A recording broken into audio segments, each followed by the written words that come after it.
स्वः तत्सवितुर्वरेण्यं भर्गो देवस्य धीमहि धियो यो नः प्रचोदयात्। ओम शांति शांति शांति।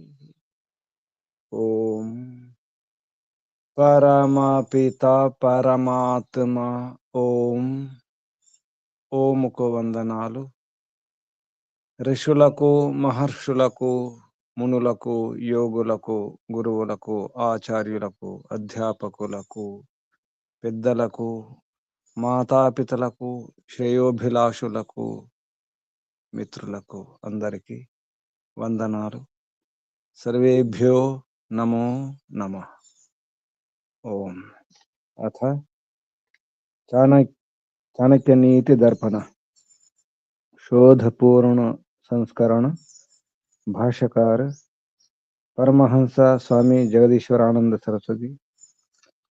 వీరు రాజనీతి సముచ్చయమైన చాణక్య నీతికి పేరు పెట్టడం జరిగింది, చాణక్య నీతి దర్పణం అని. దాన్ని మనం 1వ అధ్యాయం పూర్తి చేసుకున్నాం. 2వ అధ్యాయంలో కొన్ని శ్లోకాలు చెప్పుకున్నాం.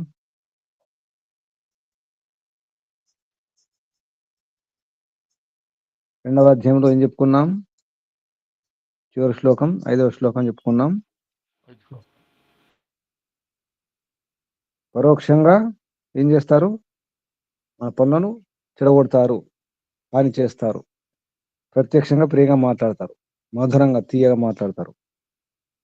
అటువంటి వారిని ఏం చేయాలి? పరోక్షంగా వెనుక ఏం చేస్తారు? మన పనులకు విఘ్నం చేస్తారు, నష్టం చేస్తారు, నిందిస్తారు, దుష్ప్రచారం చేస్తుంటారు. ప్రత్యక్షంగా ఏం చేస్తారంటే చాలా ప్రియవాదినం, ప్రియంగా మధురంగా మాట్లాడతారు. అటువంటి వారిని ఏం చేయాలి? వదిలిపెట్టేయాలి అటువంటి వారిని. వర్జయేత్ తాదృశం మిత్రం. అటువంటి మిత్రులు ఉంటారు, మిత్రులే. వేదం ఏం చెప్తుంది? వేదం ద్వారా పరమాత్మ మిత్రాద్ అభయం, అభయం మిత్రాత్, మిత్రునుండే, అసలు సమస్త మిత్రునుండే. అభయం మిత్రాత్, అభయం అమిత్రాత్. అమిత్రులు వైరులు శత్రువుల తర్వాత ముందు మిత్రుల నుండే అభయం కావాలి, జాగ్రత్త ఉండాలి. వాళ్ళు ఎటువంటి వారంటే పయోముఖ విషకుంభాలు, విషంతో నిండిన కుండలు. లోపలంతా విషమే, బయట మాత్రం తీయ ఉంటుంది. పాలు మీద పాలు కనిపిస్తాయి. తేనె పూసిన కత్తులు, కత్తి తేనె పూసినట్టు ఉంటుంది. మేకవన్నీ పులులు. అటువంటి వారిని విడిచిపెట్టాలి, అటువంటి మిత్రులను. మిత్రులు కాదు, బంధువులైన. ఒక ప్రశ్న, భగవంతుడు వింటున్నారా? భగవంతుడు స్త్రీ పక్షపాతియా పురుష పక్షపాతియా? ఏ పక్షం వాడు భగవంతుడు? ఎవరి పక్షం ఉండడు గురూజీ. పక్షపాతే, స్త్రీ పక్షపాతి. అది కాదు. స్తుతామయ వరద వేద మాత అన్నాడు. వేద పిత ఎందుకని లేదు? స్త్రీ పక్షపాతి కాకపోతే వేదమాత అంటే స్తుతామయ వరద పిత అనొచ్చు కదా. వరద వేదమాత వేద పిత అనొచ్చు కదా. గురూజీ పితలకు ఓర్పు లేదు.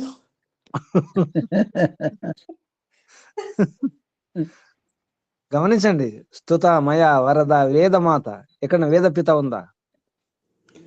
వేదం స్త్రీలింగం ఏమో కదా గురూజీ. ఎవరన్నారు? వేద పుల్లింగం. వేద వేద వేదో వేదా, వేదము వేదో వేదాను పుల్లింగం, సందేహం లేదు. వేద పుల్లింగం, మరి మాత స్త్రీలింగం. మరి భగవంతుడు స్త్రీ పక్షపాతి కదా.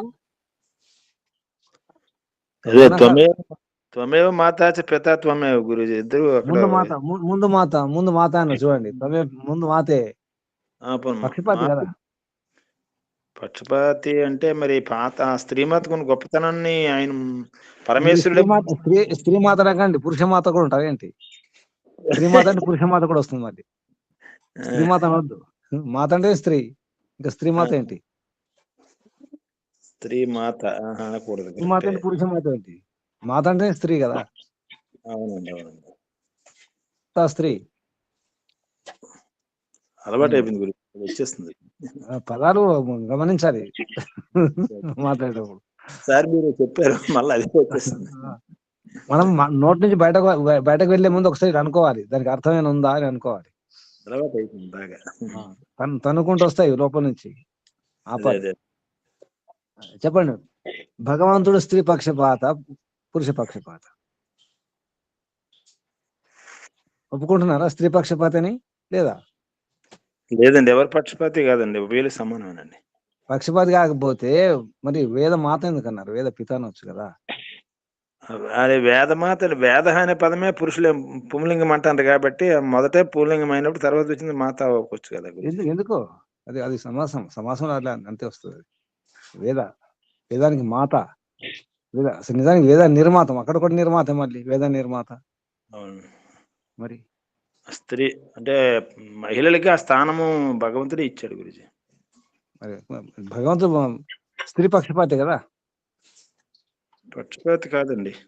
మరి కాదండి, ప్రమాణం చెప్పండి. సరే, తర్కంతో చెప్పండి. ప్రమాణం లేకపోతే తర్కం వాడాలి. ప్రమాణం అనే అస్త్రం లేకపోతే తర్కం అనే అస్త్రం ఒకటి ఉంది కదా. అవును, తర్కం చెప్పండి.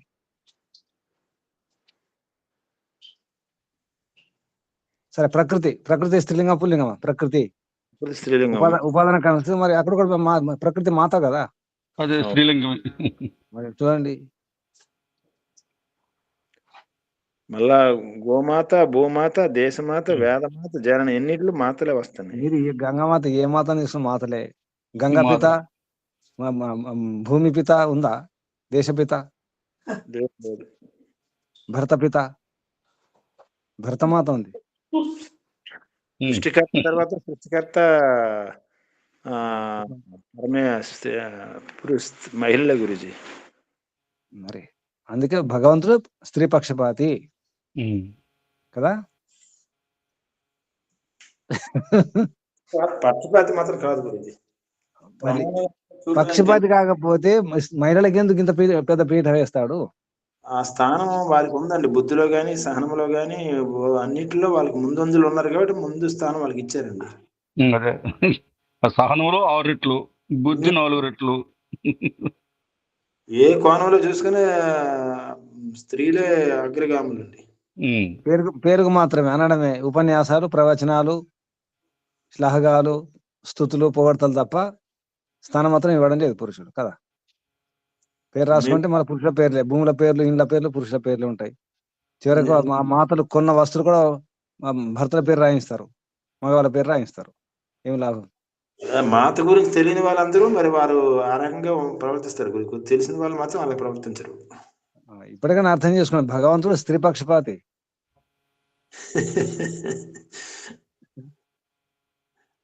కాదని నిరూపించండి మరి. పక్షపాతి అంటే అది పురుషులు తక్కువ చేసి స్త్రీలను ఎక్కువ చేయాలని కాకుండా, అది ఆయన భగవంతుడే మొట్టమొదటి సృష్టి. మరి ఆయన తాలూకా సృష్టిలో ఉన్నటువంటి ఆయన ఇచ్చినటువంటి నిర్మాణంలో మరి ఆ స్త్రీకి ఆ రకంగా పరమేశ్వరుడు అలాగే సృష్టి రచించాడు. మరి దాన్ని మనం ఏం చేయలేం గురుజీ. అది ఏం చేయలేం మరి, అందుకే స్త్రీ పక్షపాతి. ఎవరి బాధ్యత వాళ్ళకి అప్పచెప్పాడు కదా గురుజీ. ఒప్పుకోవాలి, స్త్రీ పక్షపాతిని ఒప్పుకోండి, ఇంకేమీ లేదు. మీరు అట్నుంచి రివర్స్ లో కూడా వస్తారేమో డౌట్. అదే డౌట్ గురించి. తర్కం ఉంది గురించి, మీరు చెప్పిందంటే చిన్న తర్కం తిరకాసు ఉంది. తిరగాల్సి ఉందా? ఉంది, అది మీరు చెప్తే కానీ అది మీరు సరే ఆలోచించండి, ఇంకా కొన్ని రోజులు ఆలోచించండి. ఎన్ని రోజులు తీసుకుంటే అది తీసుకోండి, ప్రమాణం ఎత్తుకోండి. ప్రమాణం ఎత్తుకోండి. నాకైతే అవి మధ్యాహ్నం వచ్చింది. అసలు భగవంతుడు అసలు స్త్రీ పక్షపాతి, పురుష పక్షపాతి అయితే ఇదంతా ఎందుకు చేస్తాడు?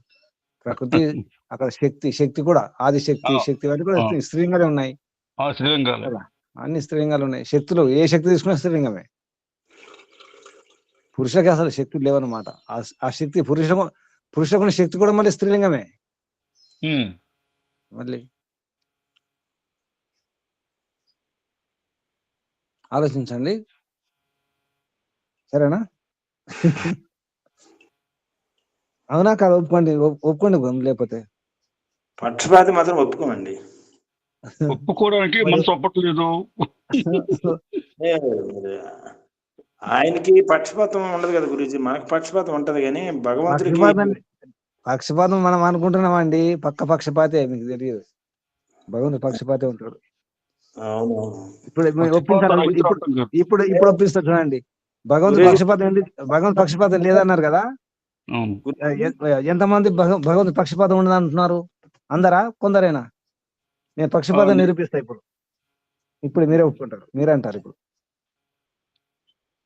చెప్పండి. మీరు చెప్తారు గురించి, మీరు అటు అంటారు ఇటు అంటారు. మీరు నిరూపించండి కదా, మరి నిరూపించండి. భగవంతునికి పక్షపాతం ఉందా లేదా చెప్పండి, ఒప్పుకుంటారా లేదా? అసలు లేదు. లేదా? లేదు. భగవంతుడు ధర్మం వైపు అధర్మం వైపా? అయితే పక్షపాతం ఉందా లేదా మరి? పక్షపాతం ఉందా లేదా? ధర్మం వైపు ఉన్నాడు కదా, పక్షపాతి కదా మరి. పక్షపాతం కాకుండా అది ఎందుకు ఉండదండి? మీరు ఏ పక్షం ఉంటారు? మీరు పుణ్యం వైపా పాపం వైపా? ఎటు ఉంటారు మీరు? మీరు చెప్పండి. మనకు పక్షపాతం ఉందా లేదా? భగవంతుపై పక్షపాతం లేదండి. ఇప్పుడు ఎన్నోసార్లు వస్తుంది, ఎవరైతే ధర్మాత్మ వాళ్ళ వైపే అని చెప్పేసి, దుర్మిత్రియ అటువంటి ఉన్నాయి కదా పదాలు. దుర్మిత్రులు సహకరించకండి అని చెప్పి ఉంది కదా. దుష్ట శిక్షణ శిష్ట రక్షణ ఉందా లేదా? ఉందా లేదా? మరి పక్షపాతం అవునా కదా? గురుజీ, భగవంతుడే పక్షపాతం వహించినప్పుడు మరి పురుషుల్లో స్త్రీల పట్ల ఎందుకు పక్షపాతం వహించకూడదు? మరి ఆయనే డైరెక్షన్ ఇచ్చినప్పుడు మనం ఎందుకు ఆ మార్గంలో వెళ్ళకూడదని ఇప్పుడు మనం మార్గం చూపించినట్టు అవుతుంది కదా. అది మరి భగవంతుడు స్త్రీ పక్షపాతి, ధర్మం వైపు ఉంటాడు, పుణ్యం వైపు ఉంటాడు కదా. శిష్ట రక్షణ, దుష్ట శిక్షణ కదా. అది మీరే పార్టీ గురుజీ? నేను భగవంతుడి పార్టీ. మేము అడుగుతాం, మీరు పక్షపాతి? నేను భగవంతుడి పార్టీ. మేము భగవంతుడు చెప్తారు, నేను భగవంతుడి పార్టీ. భగవంతుడు చెప్తాది. సరే, ఇప్పుడు ఒప్పుకున్నారా భగవంతుడి పక్షపాతి అవునా కాదా? ఒప్పుకోవడం గురించి ఒప్పుకోలే. ఎవరు ఒప్పుకుంది? ఎవరు? భగవంతుడి పార్టీ అయినప్పుడు భగవంతుడి పక్షపాతి మాత్రం కాదని మేము అనుకుంటామండి. పక్షపాతి కాదండి. పక్షపాతి కాకపోతే ధర్మం వైపు ఎందుకు ఉంటాడు మరి? అధర్మం వైపు కూడా ఉండాలి మరి. ధర్మం అధర్మం ఏముంది గురూజీ? అట్లాంటి పరమాత్మకి ఎక్కడుంది ధర్మం అధర్మం అనేది? కాదు, ధర్మాత్మకు సహకరిస్తాడా? అధర్మాత్మకు శిక్ష ఎవరికి వేస్తాడు? శిక్ష ఎవరికి వేస్తాడు? మరి అక్కడ ఉంది కదా, శిష్ట రక్షణ దుష్ట శిక్షణ. వేద మంత్రం ఉందమ్మా, దుర్మిత్రులకు సహకరించకండి అని చెప్పి భగవంతుడు చెప్పుకున్నాడు. నేను మంచి వారికి సహకరిస్తానని చెప్పేసి. మంచి వైపు, ధర్మం వైపు న్యాయం వైపు ఉన్నాడు కాబట్టి పక్షపాతంగా వ్యవహరించు. పక్షపాతం అంటారు, ఇంకేమంటారు మరి? ఒకవైపు ఉన్నారు కదా, ధర్మం వైపు, న్యాయం వైపు, సత్యం వైపు. పక్షపాతం చేయడానుకుంటున్నారు, తిట్టనుకుంటున్నారు ఇంతవరకు మీరు? కాదండి, పక్షపాతం తిట్టనుకున్నారు ఇంతవరకు కదా. కాదు, ధర్మం వైపు న్యాయం వైపు ఉన్నాడు కాబట్టి పక్షపాతం. మరి పక్షపాతి అయినండి భగవంతు. పక్షపాతి ఒకవైపు ఉంటాడు, పుణ్యం వైపు, ధర్మం వైపు, న్యాయం వైపు ఉంటాడు. పక్షపాతి అంటే చేయడానుకున్నారేంటి? తప్పని కాదు పక్షపాతి అంటే. అవును అవును, ఇప్పుడు వెలిగింది గురించి. మీరు ఇన్ని రోజు నుంచి పక్షపాత ఇదే వింటున్నారు. నిష్పక్షపాతి, పక్షపాతం లేనివాడు వాస్తవమే. కానీ ఎటువంటి పక్షపాతి అంటే న్యాయం వైపు ఉంటాడు అనమాట. ధర్మం పక్క ఉంటాడు, న్యాయం పక్క. ఇప్పుడు న్యాయకారి ఏ పక్షం ఉండడు. ఏ పక్షం లేంటే అర్థం ఏంటి? ఇప్పుడు మీరు ఒక పని చేశారనుకోండి, నేను ఒక పని చేశాను అనుకోండి. నేను యోగాభ్యాసం చేస్తాను, యజ్ఞం చేసుకుంటాను, నేను తప్పు చేస్తాను. తప్పు చేస్తే ఊరుకోడు, ఇటువంటి పక్షపాతం ఉండదు. తప్పు చేస్తే శిక్ష ఉంటుంది, దండన ఉంటుంది, ఊరుకోడు. ఈ రకంగా పక్షపాతం లేనివాడు. తప్పు చేస్తే శిక్ష ఉంటుంది, నేను చేసినా ఎవరు చేసినా. అక్కడ పక్షపాతం లేదు. చిన్నపిల్లవాడైనా, స్త్రీలైనా, పురుషులైనా, ఎవరు తప్పు చేసినా అని అంతే. న్యాయం వైపు ధర్మం వైపు నిలబడతాడు కాబట్టి పక్షపాతే. కానీ అక్కడ పురుషులు తప్పు చేస్తే క్షమించడము, స్త్రీ తప్పు చేస్తే దండించడం, అటువంటి ఏమి ఉండవు. ఇటువంటి పక్షపాతం ఉండదు.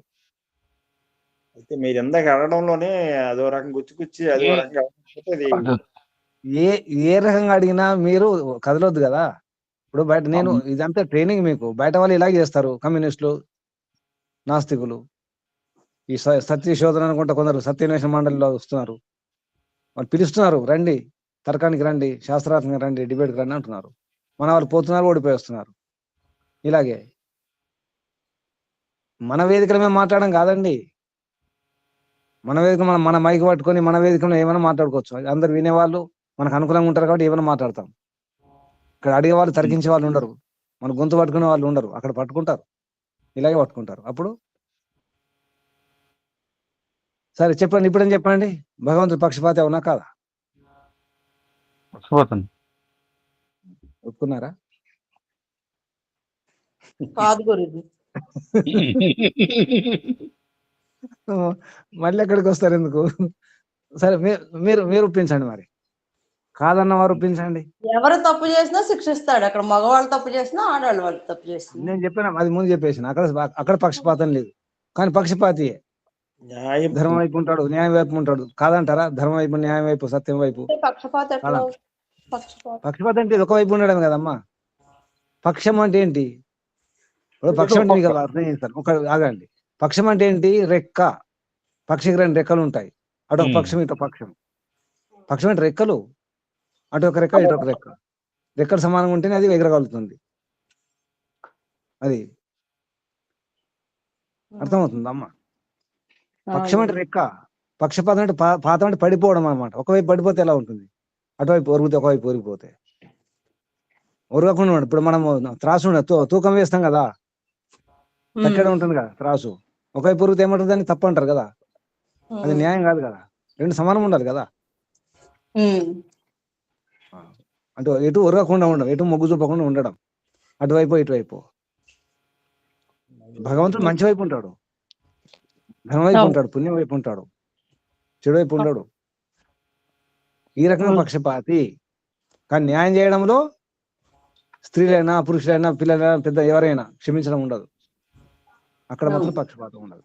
అంటే శిక్ష వేయడంలో, కర్మఫలం ఇవ్వడంలో పక్షపాతం లేదు. ఆడవారా, మగవారా, రాజా, పండితుడా, పామరుడా ఏం చూడడం ఉండదు. అక్కడ పక్షపాతం లేదు. అర్థమవుతుందా? అక్కడ పక్షపాతం ఉండదు. న్యాయం చేయడంలో, కర్మఫలం ఇవ్వడంలో. ఇది బాగా గుర్తు రాసి పెట్టుకోండి. లేకపోతే కర్మఫలం ఇవ్వడంలో భగవంతుడికి పక్షపాతం ఉండదు. ఆ వైపు ఏ వైపు ఉండడం ఉండదు. విద్వాంసుడా, పండితుడా, యోగి, ముని, ఋషి ఎవరైనా తప్పు చేస్తే తప్పే, శిక్ష ఉంటుంది, అంతే. ఇక్కడ పక్షపాతం లేదు. స్పష్టమైందా? కానీ పక్షపాతియే. మంత్రాలు ఉన్నాయి మా, ప్రమాణాలు, మంత్రాలు ఉన్నాయి. మిత్రుల వైపు ఉండండి, ధర్మాత్మ వైపు అని ఆల్రెడీ మంత్రాలు ఉన్నాయి. ఎన్నో శాస్త్రాలు కూడా ఉన్నాయి. భగవంతుడు మంచి వైపు, పుణ్యం వైపు ఉంటాడు, ధర్మం వైపు ఉంటాడు, సహకరిస్తాడు. అంతేందుకు, లోపల తప్పుడు భావాలు వచ్చినప్పుడు లోపల భయం వేస్తుందా? సంకోచం, సిగ్గు అనిపిస్తుందా? ఎందుకు అనిపిస్తుంది? భగవంతుని యొక్క ప్రేరణ చెప్పినారు కదా. అది చూడండి, 9వ సమలాసం చూడండి, 7వ సమలాసం చూడండి. ఈ మాట వస్తుంది. లోపల నుంచి మనకు భయం, సంకోచం కలుగుతుంది కదా. అది మంచి పని అయితే ఉల్లాసం, ఉత్సాహం వస్తుంది కదా. పక్షపాతం కదా మరి. అది ఒకరి ఉల్లాసం, ఉత్సాహం ఎందుకు? అందరికీ ఇవ్వాలి కదా. దొంగలకు కూడా ఇవ్వాలి కదా ఉల్లాసం, ఉత్సాహం. అది ఇవ్వడు. పక్షపాతం అన్నదానికి ఇది పక్షపాతం అంటే ఇది 2 స్పష్టం చేసుకోండి. ఈ వాక్యం వినండి. కర్మఫలం ఇవ్వడంలో పక్షపాతం లేదు. బస్, అర్థమైందా? కర్మఫలం ఇవ్వడంలో, న్యాయం చేయడంలో పక్షపాతం లేదు. కానీ పక్షపాతి. అర్థమవుతుంది ఇప్పుడు? మంచి వైపు ఉంటాడు, ధనం వైపు ఉంటాడు. అయితే స్త్రీ పక్షపాతి అయితే, ఇక్కడికి మొదటికి వద్దాం. భగవంతుడు స్త్రీ పక్షపాతి అయితే మరి పురుష శబ్దం ఎందుకు వాడారు? ఆడవారైనా మరి పురుష అంటారు కదా. పురుష విశేష అంటే అక్కడ పుల్లింగం, స్త్రీలింగం కాదు. పురుష అంటే ఆత్మ పేరు పురుషనే, పరమాత్మ పేరు కూడా పురుష. పురుష అంటే స్త్రీ, పురుషాలు అంటే శరీరాలు కాదు. అక్కడ వ్యక్తి, పర్సన్. ఇంగ్లీష్లో పర్సన్, తెలుగులో వ్యక్తి లేదా మనిషి అంటాం. మనిషి అంటే ఆడ మనిషి, మగ మనిషి కూడా అంటాం మనం. ఆడ మనిషి, మగ మనిషి అంటాం కదా. మనిషి అంటే రెండు కదా, అంటారా? ఆడ మనిషి మగ మనిషి. వినిపిస్తుందా? పురుషుడు అంటే మాతా పిత రెండింటికి వర్తిస్తుంది గురుజీ. మాతపిత అనకండి, స్త్రీ పురుష అనండి. మాతపిత కాదు, పురుషుడు అంటే మాతపిత కాదు. పురుష అనే పదము పిల్లలు సంతానం అయినప్పుడు మాతపిత అనాలి. సంతానం అయిన తర్వాత మాతపితలు, ముందైతే స్త్రీ పురుషులే. పురుష శబ్దము మనిషిలాగా అంటే పర్సన్, వ్యక్తి. వ్యక్తి అంటే ఆడ వ్యక్త మగ వ్యక్త? వ్యక్తి అంటే ఎవరు? ఆడన మగన? రెండు. పర్సన్ అంటే ఆడ మగ రెండు. అలాగే పురుష ఆడ మగ రెండు. మనకేమనిపిస్తుంది పురుష శబ్దము? ఏమనిపిస్తుంది? పురుషుడు అనిపిస్తుందా లేదా? పురుషులు అనిపిస్తుంది. పురుషుడు అంటే ఆడ మగ. ఇది గమనించండి. అంటే స్త్రీలను కూడా పురుషులు కలిపేశారు. పురుషులు అంటే ఆడ మగ. ఒకవేళ ఆ పురుష శబ్దం వాడకుండా స్త్రీ వాడితే ఏమయ్యేది? ఇప్పుడు పురుష శబ్దం వాడకుండా స్త్రీ అని వాడితే, ఇప్పుడు మనకు పురుష స్త్రీ అనేసరికి ఆడవారు మగవారు అనిపిస్తుంది కదా. మరి స్త్రీ వాడితే, స్త్రీని వాడి అందులోనే పురుషం కలిపేస్తే, స్త్రీ అంటే పురుషుడే అని అంటే ఎలా ఉండేది? ఇప్పుడు మనం ఏమంటున్నాం? పురుష అంటే అందులో స్త్రీ కూడా వస్తారంటున్నాం కదా. పురుష అంటే స్త్రీలు కూడా వస్తారు. ఇంకొక పదం ఉంది, పితరులు. పితరులు అంటే ఆడ మగ పితరులందరూ. పితరు అంటే మాత పిత ఇద్దరు వేస్తే పితరులు. పితృ ఇప్పుడు ఉంది కదా, పితృయజ్ఞం ఉంది కదా. పితృయజ్ఞం అంటే పితలకు మాత్రమే, మాతల యజ్ఞం ఉండదు అందులో.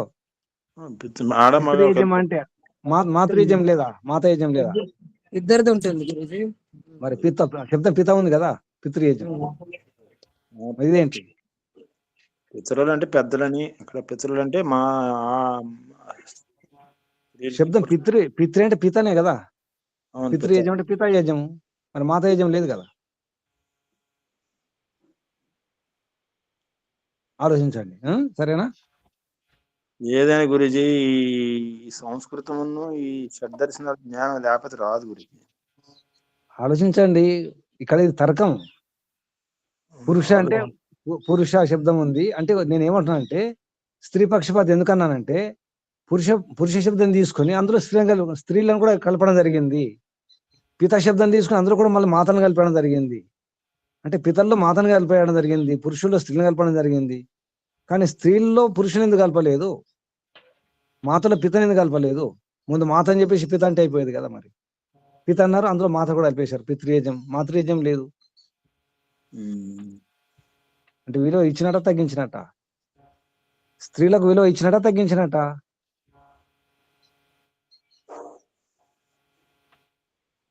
ఆలోచించండి, రేపు చెప్పండి, సరేనా? శుభం. బుద్ధికి పని చెప్పండి. పడుకోకండి, రాత్రి పడుకోకండి, నిద్రపోవద్దు. రోజొక 10 నిమిషాలు ఇస్తారు మీకు నిద్రపోకుండా. రోజొక 10 ఇవ్వమంటారు రోజు. ఇది ఆలోచిస్తారు ఇక దినమంతా. బుద్ధి పదును పెట్టుకోవాలి. మరి బుద్ధి ఉందా? ఉందని అనుకుంటాను గురుజీ. డౌట్ ఎందుకు? డౌట్ ఉంది కన్నా. సరే, బుద్ధి కావాలా? బుద్ధి కావాలా? ఎవరికైనా బుద్ధి కావాలా? ఉన్నదాన్ని 10 పెట్టుకు సరిపోతుంది. ఉంది కదా బుద్ధి. సమాధానం రావట్లేదు. బుద్ధి కావాలా వద్దా? మళ్ళీ అక్కడ కూడా తింటారు కదా సార్. చెప్పండి. కింద మీద పెట్టేసరికి అసలు ఉన్న బుద్ధి పోయినట్టుంది గురించి. బుద్ధి ఉంది, పదును పెట్టుకోండి. కత్తులు ఉన్నాయి, అస్త్ర శస్త్రాలు ఉన్నాయి, పదును పెట్టుకోవడం. ఇంకేమి భగవంతుడు అన్ని ఇచ్చి పెట్టినాడు, అన్ని ఇచ్చేసాడు, పదును పెట్టుకోండి. ఎలా పదును పెట్టుకోవాలి రావాలి? ఆయన ఏమంటే మీరు ఏమంటారు అని ఆలోచిస్తున్నారు, తెలిసినా కూడా చెప్పండి. అమ్మాయి ఏమని అంటే ఇది భయపడి ఇక్కడే మీరు ఓడిపోయేది, ఇక్కడే ఓడిపోతారు. ఏమనానండి, ఎదుటివాడు ఏమంటాడు భయపడి మనం ఊరుకుంటే మనం ఓడిపోయినట్టే కదా. ఏమనకుండా ఉంటే మనం మౌనంగా ఉన్నామంటే ఓడిపోయినట్టే కదా. మౌనంగా ఉండకూడదు, అదే కదా. మౌనంగా ఉంటే ఒప్పుకున్నట్లు లెక్క. మౌనం ఒప్పుకున్నట్టు కదా, మౌనం ఉండకూడదు, అదే కదా. సంశయం ఉండకూడదు. తప్పు ఒప్పు మాట్లాడడం నేర్చుకోండి. తప్పే కావచ్చు, అవును కావచ్చు, తప్పు అయితే ఏంటి, ఓడిపోయినట్టు కాదు కదా. ఇదే అప్పుడు ట్రైనింగ్, మీకు ఇది ఇదే అంటే ట్రైనింగ్ ఇది. మేము ఎందుకు అంటున్నాం అంటే ఊరుకుంటున్నాం అంటే మీరు అలా చెప్పి చెప్పి చెప్పి చివరికి ఆ నిజం చెప్పేస్తారని చూస్తున్నాం. మరి ఇప్పుడు అలాగే చెప్పారు కదా, పక్క అంటే ఇదేంటి, సోమరులారా మౌనం వహించండి అంటుంటారు కదా, అందుకే మౌనం వహిస్తే ఆ జవాబు అదే వచ్చేస్తాను ఇంకా ధైర్యం ఉంటుంది. లేదు, అయితే నేను అసలు చెప్పాను, మీరు ఆలోచించుకోవాలి. ఇక బుద్ధి, అందరికి బుద్ధి ఉందండి. బుద్ధిని వాడపోతే ఏమవుతుంది, కత్తిని వాడపోతే ఏమవుతుంది, తుప్పు పడుతుంది కదా. తుప్పు పడుతుంది. ఇక్కడ ముద్దు పారిపోతాం. ముద్దు పారిపోతాం. తర్కం ద్వారానే బయటపడద్దులండి. ఇలా తెలిస్తే కొద్దిగా అటు ఇటు తెలుసు. మీరు డైరెక్ట్ స్ట్రైట్ గా చెప్పిన విషయాలు పుస్తకాలు ఉన్న విషయాలు చదివకుండా తర్కం ద్వారానే బయటపడుతుంది. తర్కం ద్వారా బయటకు వస్తుంది, ఎన్నో విషయాలు బయటకు వస్తాయి.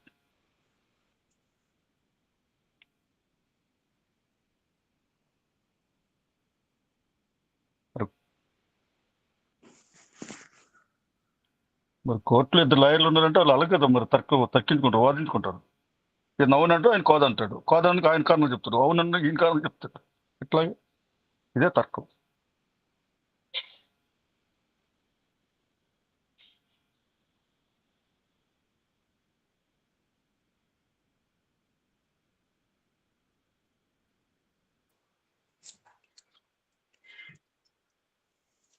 మా అందరి తరఫున తర్కం చేయడానికి కృష్ణారావు గారు లాయర్ గురించి.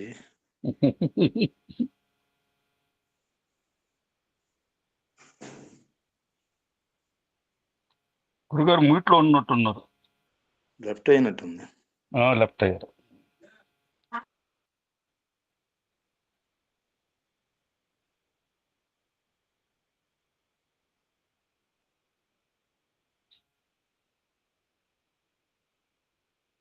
ఓం ఓం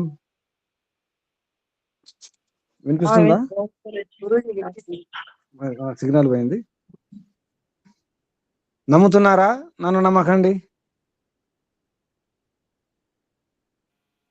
నమ్ముతున్నారా? మిమ్మల్ని నమ్మపోతారా గురేజీ? మరి నమ్మొద్దు మీ నమ్మకండి. క్లాసులు విని మేము అలా మా బుద్ధిని పదును చేసుకుంటున్నాం. పదును పెట్టేది మీరే కదా, పదును పెట్టేది మీరే కదా. నమ్మొద్దు నమ్మాలి.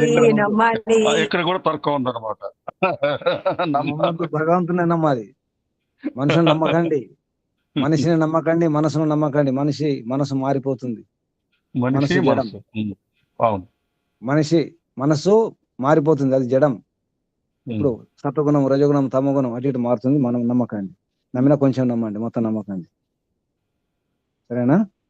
6వ శ్లోకం చూడండి, ఇది నా మాట కాదు, చూసుకోండి.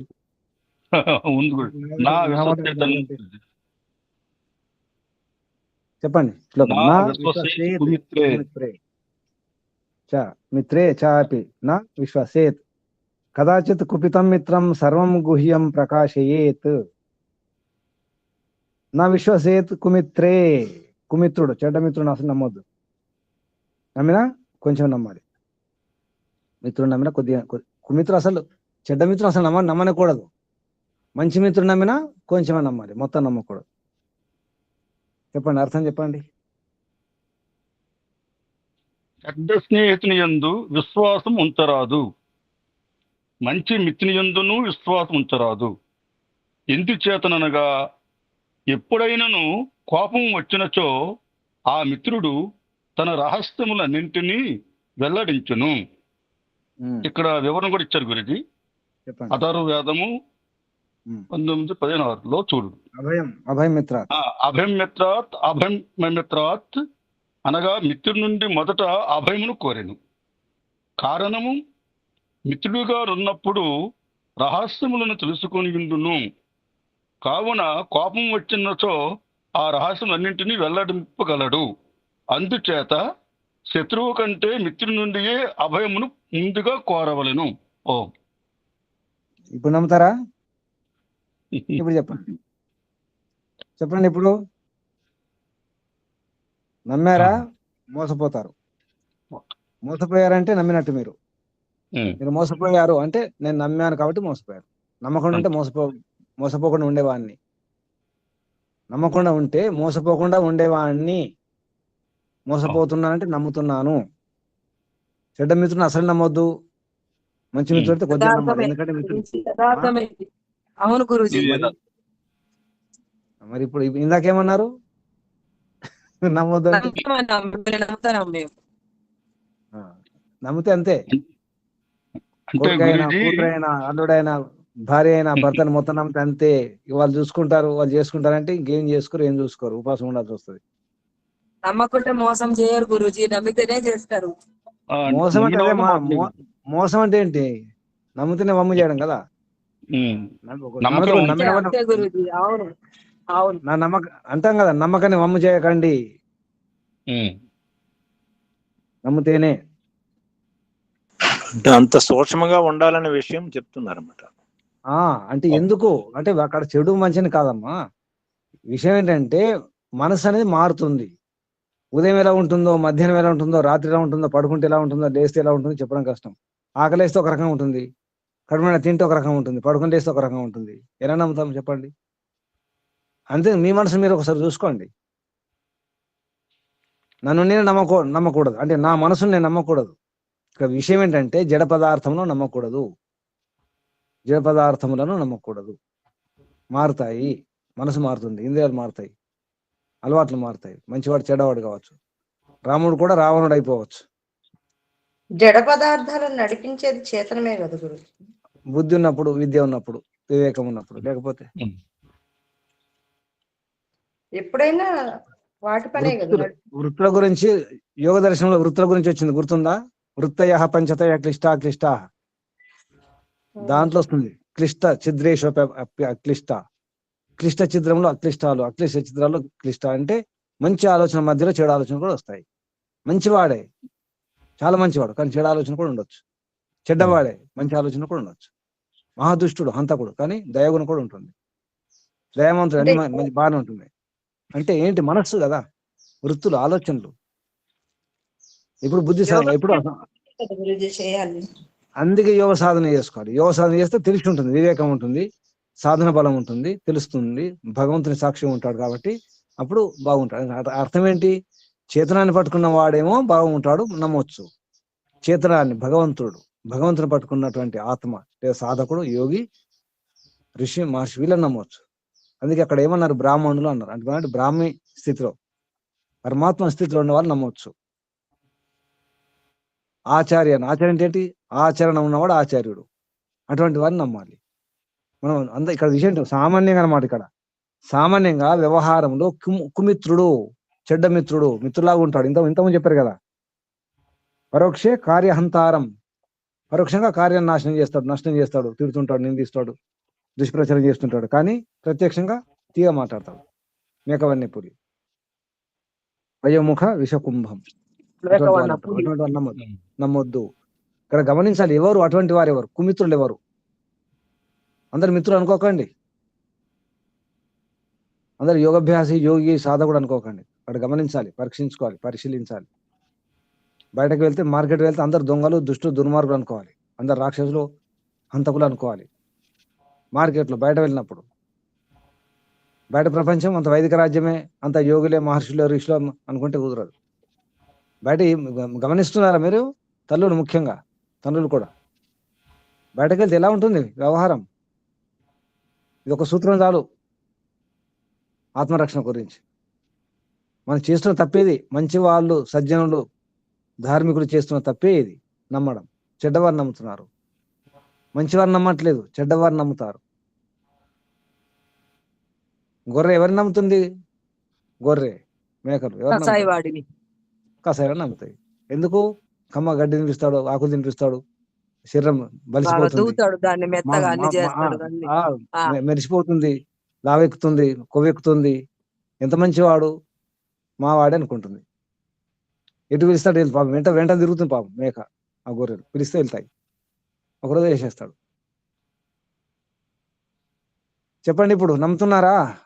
ఇది ఇక్కడ శ్లోకం కాదు, మీరు ఏం చేస్తున్నారు అక్కడ చూసుకోండి. వ్యవహారం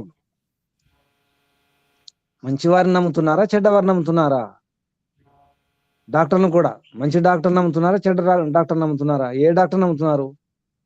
అద్దాలు, అక్కడ ఆ నీట్నెస్, ఆ వేషాలు, ఆ యంత్రాలు, ఆ రంగులు, ఆ లైట్లు, వాటిని చూసి నమ్ముతారు మీరు. ఆ డాక్టర్కి అనుభవం ఉందా లేదా, సరే వైద్యం చేస్తాడా లేదా, ఆ విషయం తెలుసా, అది మాత్రం చూడరు. మనం దేన్ని నమ్ముతున్నాం? మనము రంగులను, ఆకారాలను, ప్రకారాలను, లేదా అక్కడ సుగంధాలను నమ్ముతాం. అక్కడ మంచి వాసన వస్తుందా, అక్కడ ఆ ఫినాయిడ్ కొట్టేసి డెటాల్ చల్లేసి మంచి వాసన అనిపిస్తే ఎంత నీట్ అనుకుంటాం, అది నీట్ కాదు, విషం నిజానికి. అది సెంటు కొడతారు, ఫినాయిల్ కూడా సెంటు కొడతారు. ఇప్పుడు సబ్బులో సెంటు ఉన్నాయి కదా, సబ్బులో కూడా సెంట్, ఇప్పుడు మంచి రంగులు. బట్టల సబ్బులో కూడా బట్టలు చాలా సుగంధం వస్తాయి. ఆ సబ్బుతో మనం ఉతుక్కుంటే ఎంత మంచి సబ్బు అనిపిస్తుంది. ఇదంతా ఆకర్షణ కదా, వ్యాపారం కదా. దేన్ని నమ్ముతున్నాం మనము? మోసం చేసే వాళ్ళని నమ్ముతున్నాము. మంచి వాళ్ళని ఎవరు నమ్ముతున్నారా? సరే ఎవరో కాదు, మనం ఎవరు నమ్ముతున్నాం అది చూసుకోండి.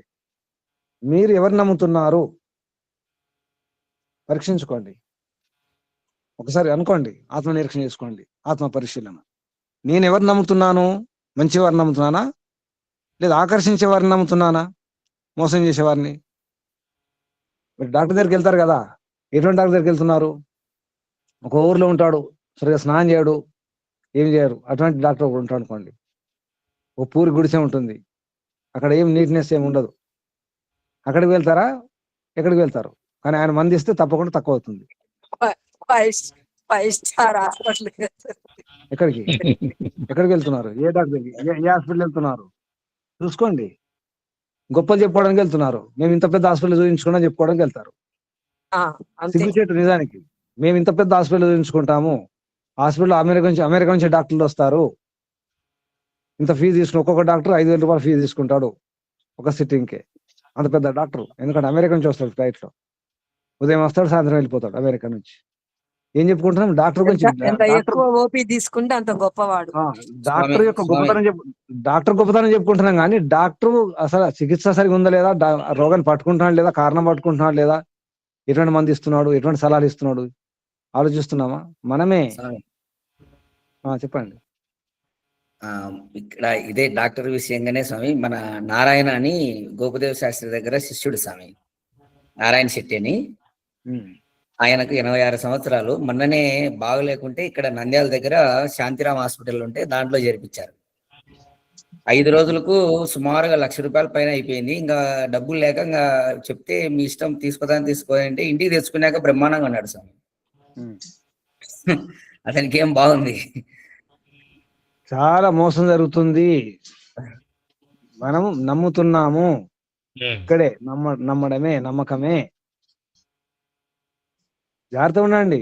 అలాగే బంధువులను నమ్ముతాం, మా బంధువే, మా మిత్రుడే, మా అన్నే, మా తమ్ముడే, మావాడే, మావాడు మంచివాడే, ఇలా ఉన్న పర్వాలేదు. మరి ఎట్లా స్వామి, ఎవరిని నమ్మకపోతే? బుద్ధి ఉండాలి. గురూజీ మొత్తం అంత వ్యవస్థ అంతా అలాగే ఉంది గురూజీ. మరి ఇప్పుడు మనకి బుద్ధి ఉండాలండి. అందరు మోసపోవట్లేదు, గమనించి అందరు మోసపోవట్లేదు కదా, ప్రపంచం అంతా అందరు మోసపోతున్నారా? ఆ వ్యక్తి అందరిని మోసం చేయలేడు కదా, ఒక వ్యక్తి అందరిని మోసం చేయలేడు, కొందరిని మోసం చేస్తాడు. బుద్ధి ఉన్నాడు, మోసం చేయలేదు. మనకు బుద్ధి ఉండాలి.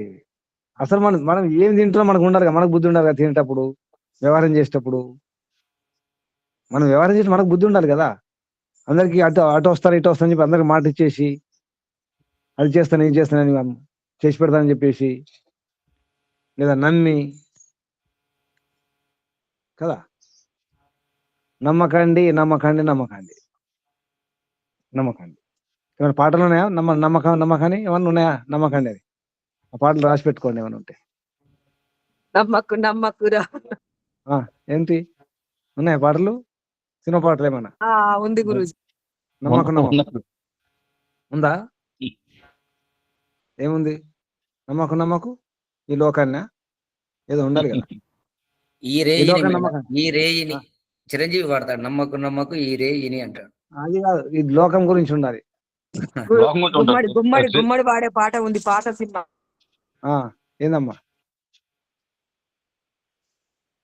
ఓడమ్మ 2 ముక్కలు. ఏముందమ్మా?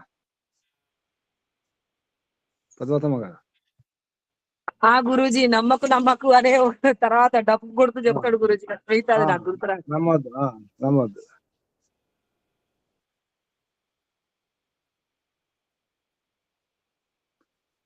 ఈ రంగుల ప్రపంచం నమ్మకండి, జాగ్రత్త.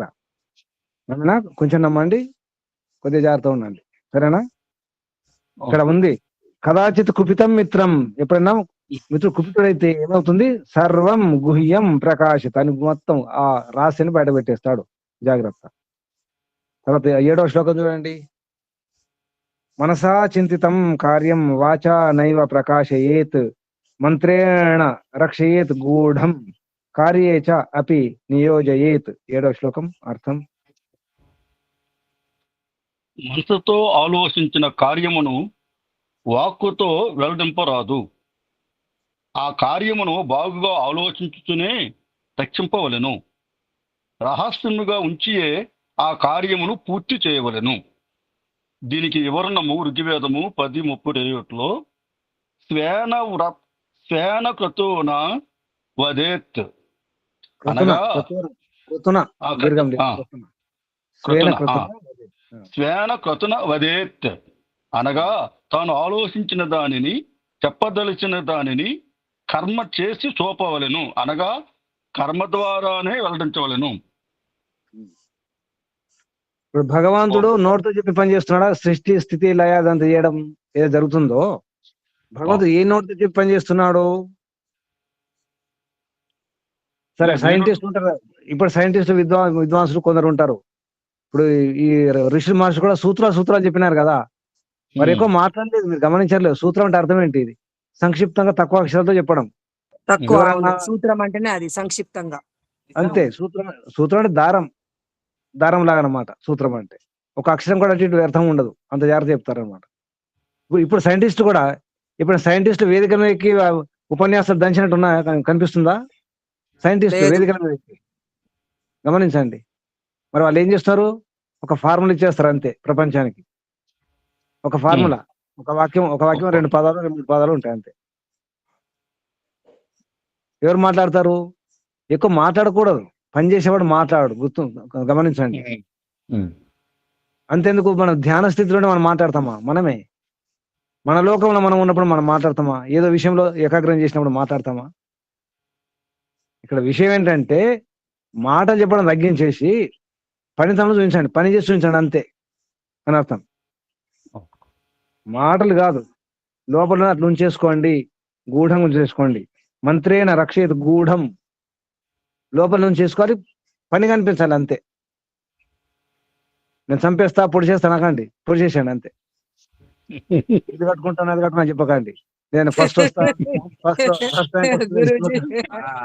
గురుగారు అది క్రైమ్ అవుతుంది గురుజీ. నేరం అవుతుంది, క్రైమ్. ఎవరిని? దేశద్రోహులను. తప్పేం కాదు. బార్డర్ మీకు అలా అనిపిస్తే బార్డర్కి వెళ్ళండి, భారతదేశం బార్డర్ సరిహద్దులోకి వెళ్ళండి, ఒక శత్రువుని వేసేయండి. అప్పుడు అక్కడ చెప్పడం ఉండదు. యుద్ధం చేసేటప్పుడు నేను చంపుతా ముందర ఎవరు అడగరు.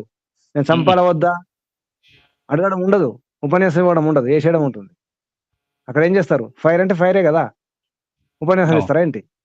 భగవద్గీత లాగా మహాభారతం, కృష్ణుడు అర్జునుడు, భగవద్గీత ఉపన్యాసాలు ప్రవచనాలు ఉండవు, గీత ప్రవచనాలు ఏముండవు. అంటే ఏంటి? పనితనంలో చూపించండి, పని చేసి చూపించండి. మనసా చింతితం కార్యం, లోపలైతే మనం చింతన ఆలోచిస్తామో, వాచ నైవ ప్రకాశం, నోటి మాటతో చెప్పకండి. నా ప్రకాశేత్, వ్యక్తం చేయకండి, ప్రకటించకండి, చెప్పకండి, మనసులో ఉన్న దాన్ని చేసి చూపించండి. అర్థమవుతుందా? ఎవరెవరు అలా చేస్తున్నారు? మంచి పని గురించి అసలు చెప్పకూడదు. నేను యోగాభ్యాసం చేసుకోవాలనుకుంటున్నాను, లేదా వేద విద్యను అధ్యయనం చేయాలనుకుంటున్నాను, ఇది సాధించాలనుకుంటున్నాను చెప్పేసి ప్రకటించకూడదు. చేసిన తర్వాత చెప్పాలి, అయిపోయింది. అప్పుడు ఏ విఘ్నాలు ఉండవు ఇక. ఉమ్. కాబట్టి చూసుకోండి కావాలంటే మీరు. ముఖ్యంగా మంచి పని గురించి ముందు చెప్పొద్దు ఎవరికి. అంటే చెప్పాలి, ఎవరికి చెప్పాలంటే సలహా తీసుకోవచ్చు, అనుభవం ఉన్న వారి సలహా. బయట ప్రపంచానికి ప్రకటించకూడదు, పేపర్లో టీవీలో రాకూడదు. పేపర్లో టీవీలో మన పేరు కోసం, మన ఫోటోల కోసం కనుక చేస్తే అంతవరకు అంతే వస్తుంది, పని మాత్రం కాదు. చేసేవాడు చెప్పడు, చెప్పేవాడు చేయడు. మీరేం చేస్తారు? చెబుతారా, చేస్తారా? చెప్పమండి, చేసి వెళ్ళిపోవడం అంతే, చెప్పం. కష్టం, చాలా కష్టం. తెలియకపోవడం కష్టం అట. తెలియకపోవడం కష్టం. 8వ శ్లోకం చూడండి. కష్టం చాకలు మూర్ఖత్వం. మూర్ఖత్వం కష్టం అట. తెలియకపోవడమే కష్టం, నష్టం కూడా. కష్టం చాకలు మూర్ఖత్వం, కష్టం చాకలు యవ్వనం, కష్టాత్ కష్టతరం చ ఏవ పరగేహ నివాసనం. బాగుంది, చెప్పండి అర్థం. మూర్ఖత్వము నిశ్చయముగా కష్టమును కలిగించును, మరియు యౌనము కూడా కష్టమును కలిగించినదియే. అట్లే ఇతరుల ఇండ్లలో నివసించుటయు అత్యంత కష్టదాయకమే. కష్టాత్ కష్టతరం. అది పరుల ఇండ్లలో ఏ పని లేకుండా ఉండి తినకుండా పడుకోవడం, వాళ్ళు తిట్టినా, నిందించినా, అసహించుకున్నా తినకుండా ఉంటే ఎలా ఉంటుంది? ఎంత భయంకరం ఉంటుంది. ప్రవాసం కూడా అంటారు. వేరే దేశాల్లో ఉండడం కూడా, వేరే దేశాల్లో తిరగడం కూడా దాని ప్రవాసం అంటారు. అది కూడా కష్టమే. యాత్ర కూడా కష్టమే. యాత్రలో సరిగా నిద్ర ఉండదు, సరిగా నీళ్లు ఉండవు, విశ్రాంతి ఉండదు, సరిగా అనుకూల భోజనం ఉండదు. యాత్ర కూడా అనుభవించండి. ముందు కష్టం ఏంటట? మూర్ఖత్వం. అసలు మొదటి కష్టం ఇదే. తెలియపోవడమే కష్టం, తెలియపోవడమే నష్టం. ఎన్నో విషాదాలకు, కష్టాలకు, సమస్యలకు కారణం ఏంటి? అవిద్య, మిథ్యాజ్ఞానం. ఇవన్నీ సరే చెప్పుకున్నాం. మిథ్యాజ్ఞానం, అవిద్య, విపరీత జ్ఞానం, విరుద్ధ జ్ఞానం, భ్రాంతి, భ్రమలు, సంశయాలు, సందేహాలు, ఇవన్నీ కూడా పర్యాయ పదాలే. సందేహం ఉంటే, సంశయాలు ఉంటే, భ్రాంతి, భ్రమలు ఉంటే, ఈ అవిద్య ఉంటే, మిథ్యాజ్ఞానం ఉంటే, విరుద్ధ జ్ఞానం ఉంటే, విపరీత జ్ఞానం ఉంటే, వ్యతిరేక జ్ఞానం ఉంటే అది కష్టాన్ని కలిగిస్తుంది, నష్టాన్ని కలిగిస్తుంది, విషాదానికి కారణం అవుతుంది. కాబట్టి మూర్ఖత్వం ఉంచుకుంటారా? మూర్ఖత్వం ఉంచుకుంటారా? ఉంచుకోకూడదు. దీని మించిన దుఃఖం లేదంటాం. యోగా వాసిష్టంలో కింద వివరణ చూడండి. నా మౌర్ఖ్యాద్ అధికో లోకే కశ్చిద్ అస్తి ఇహ దుఃఖద. దుఃఖాన్ని కలిగించేది ఈ లోకంలో మరొకటి లేదట. మౌర్ఖ్యాత్ అంటే మూర్ఖత్వం అంటే మించినటువంటి దుఃఖం లేదు లోకంలో, ప్రపంచం. అన్నిటికంటే పెద్ద దుఃఖదాయకము దుఃఖదహ మూర్ఖత్వమే. దాన్ని మించినటువంటి అధిక దుఃఖదాయకం మరొకటి లేదు. యవ్వనం కూడా కష్టదాయకం అన్నారు. ఎందుకు యవ్వనం కష్టదాయకం? యవ్వనం ఉంది కానీ తినడానికి ఏమి లేదు, అప్పుడు కష్టమే. యవ్వనం ధన సంపత్తి, ప్రభుత్వం అవివేకత, ఏకైకం అపి అనర్థాయ కిం ఊ యత్ర చతుష్టయం. ఇంకేముంది? యవ్వనం, ధన సంపత్తి, ప్రభుత్వ అవివేకం, ఇవన్నీ కూడా అనర్థదాయకలట, కారణాలు. మంది ఇళ్లలో ఉండడము, తర్వాత ఏది మంచిదంటే రుణం లేకుండా, అప్పు లేని వాడే అధిక సంపన్నుడు. అప్పు లేకుండా ఉండడం కూడా మంచిది. ఇక్కడ తిరగకుండా తన ఇంట్లో తను ఉండడమే మంచిది. వింటున్నారా? అక్కడిక్కడ తిరగకుండా, ఆ ఊరు ఈ ఊరు అనవసరంగా తిరగకుండా ఉంటే మంచిది. ఇక్కడ అన్నారు మహాభారతంలో, అండ్రుని చ అప్రవాసి చ స వారిచరా మోదతే అన్నారు మహాభారతంలో. కష్టం ఖలు మూర్ఖత్వం, కష్టం ఖలు యవ్వనేత దారిద్ర్యం, కష్టాదపి కష్టతరం పరగృహవాస ప్రవాస. పరగృహవాసం ఇతరులు ఇంట్లో ఉండడము, తర్వాత ప్రవాసం చేయడం, యాత్ర చేయడం. 9వ శ్లోకం చూడండి. శైలే శైలే నా మాణిక్యం మౌతికం నా గజే గజే సాధవో నాహి సర్వత్ర చందనం నా వనే వనే. మంచి శ్లోకం చూడండి, అర్థం చెప్పండి.